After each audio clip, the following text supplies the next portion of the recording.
5. 작은 용의.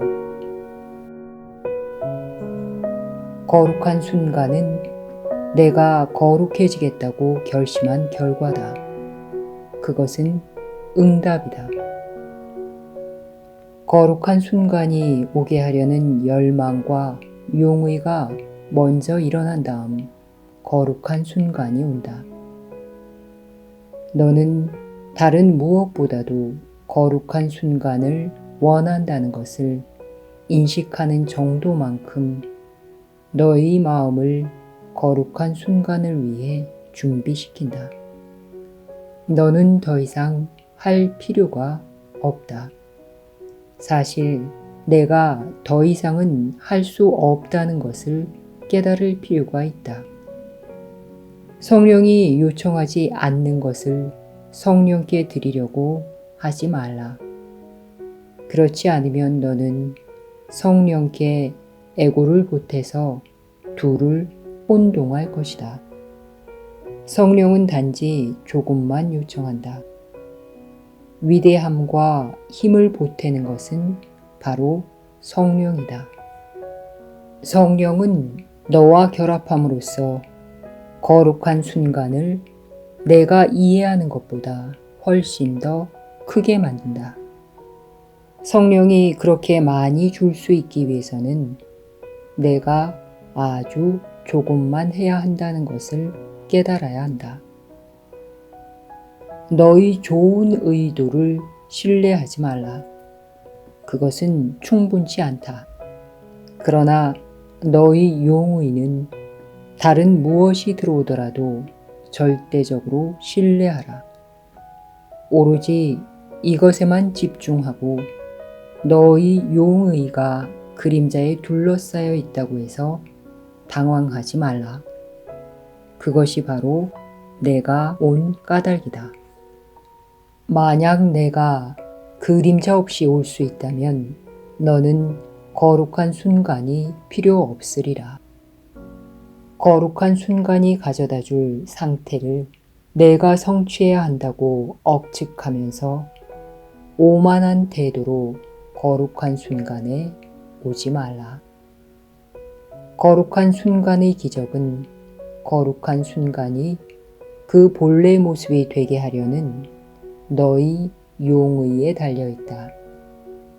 그리고 너 자신을 본래 모습대로 받아들이는 것도 그러한 용의에 달려있다.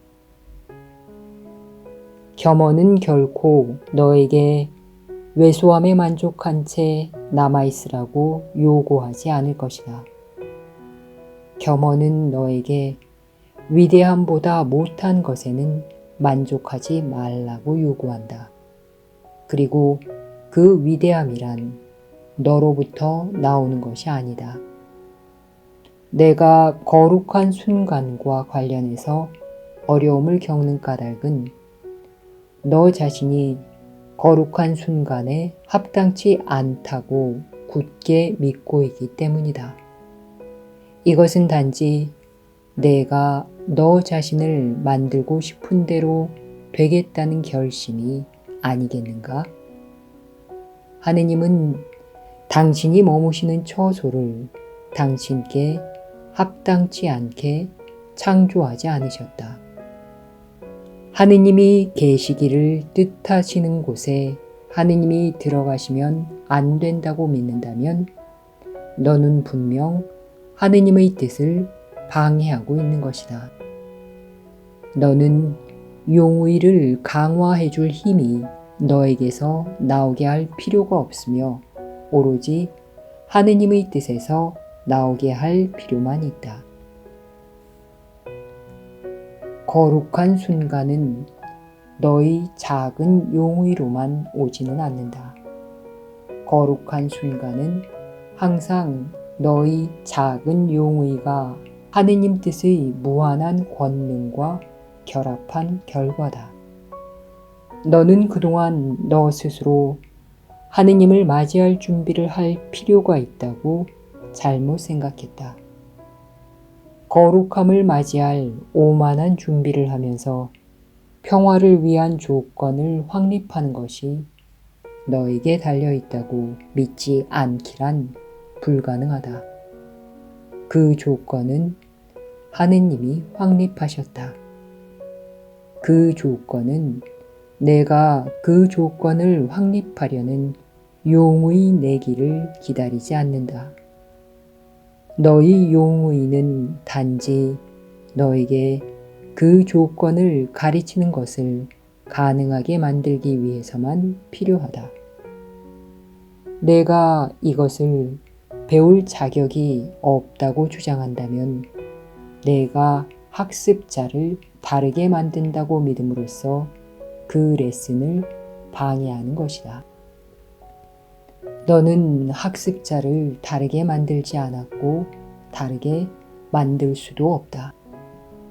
내가 먼저 기적을 일으킨 다음에 너를 위해 기적이 일으켜지기를 기대하려는가? 너는 단지 질문만 하면 된다. 답은 주어져 있다. 질문에 답하려 하지 말고 단지 주어진 대로의 답을 받아라. 거룩한 순간을 맞이할 준비를 하는 과정에 거룩한 순간을 받을 준비가 되도록 너 자신을 거룩하게 만들려고 시도하지 말라. 그것은 단지 너의 역할과 하느님의 역할을 혼동하는 것에 불과하다. 속죄는 자신이 먼저 속죄해야 한다고 생각하는 자들에게는 올 수 없고 단지 속죄에게 길을 내주려는 단순한 용의만을 제공하는 자들에게 온다. 정화는 다만 하느님의 일이며 따라서 너를 위한 것이다. 너 스스로 하느님을 맞이할 준비를 하는 대신에 다음과 같이 생각해보라. 하느님을 맞이하는 집주인인 나는 하느님께 합당하다. 당신의 처소를 내 안에 확립하신 하느님이 그것을 당신이 원하시는 모습대로 창조하셨다. 나는 그것이 하느님을 맞이할 준비가 되도록 만들 필요가 없다. 하지만 내가 영원히 준비되어 있음을 나의 의식에 회복시켜 주려는 하느님의 계획을 방해하지 않을 필요만은 있다. 나는 하느님의 계획에 그 무엇도 더할 필요가 없다. 하지만 하느님의 계획을 받으려면 그 계획을 나의 계획으로 대체하지 않겠다는 용의를 내야 한다. 이것이 전부다. 만약 내가 무언가를 더한다면 단지 너에게 요청되는 작은 것을 없애버리는 것이다. 내가 죄의식을 만들었으며 죄의식에서 벗어나기 위한 너의 계획은 속죄를 죄의식으로 가져가서 구원을 두렵게 만드는 것이었음을 기억하라. 만약 너 스스로 하느님을 맞이할 준비를 한다면 더할 것이라고는 두려움밖에 없다.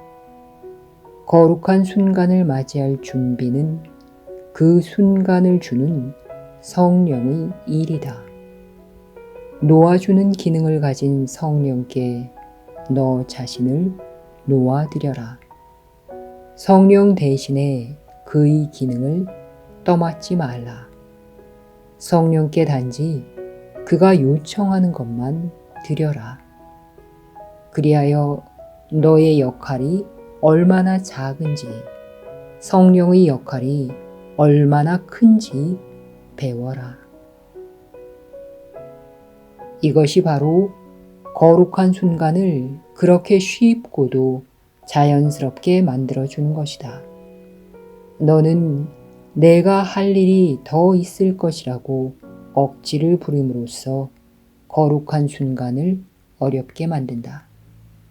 너는 그렇게 많이 받기 위해 그렇게 조금 주어야 한다는 아이디어를 받아들이기 힘들어한다. 그리고 너의 기여와 성령의 기여가 극단적으로 차이가 난다는 사실이 개인적인 모욕이 아님을 깨닫는 것도 아주 힘들어한다. 너는 여전히 너의 이해가 진리에 강력한 기여를 하며 진리를 진리로 만들어준다고 확신한다. 하지만 우리는 이미 너는 아무것도 이해할 필요가 없다고 강조했다. 구원이 쉬운 이유는 단지 내가 지금 당장 줄 수 없는 것은 아무것도 요구하지 않기 때문이다. 너에게 자연스럽고도 쉬운 것을 전부 불가능하게 만든 것은 너의 결정이었음을 잊지 말라. 내가 불가능하다고 믿는 것은 하느님이 그렇게 뜻하신다면 불가능하겠지만 너는 그것을 알아차리지 못할 것이다.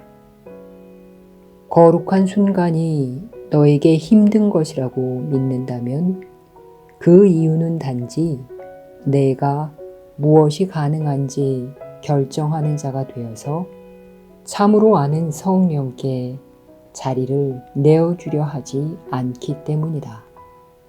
기적의 난이도가 있다는 믿음 전체가 이것에 중심을 두고 있다. 하느님이 뜻하시는 모든 것은 가능할 뿐만 아니라 이미 일어났다. 그것이 바로 과거가 이미 사라진 까닭이다. 과거는 실제로 일어난 적이 전혀 없다. 과거의 무효화는 과거가 일어났다고 생각한 너의 마음 안에서만 필요하다.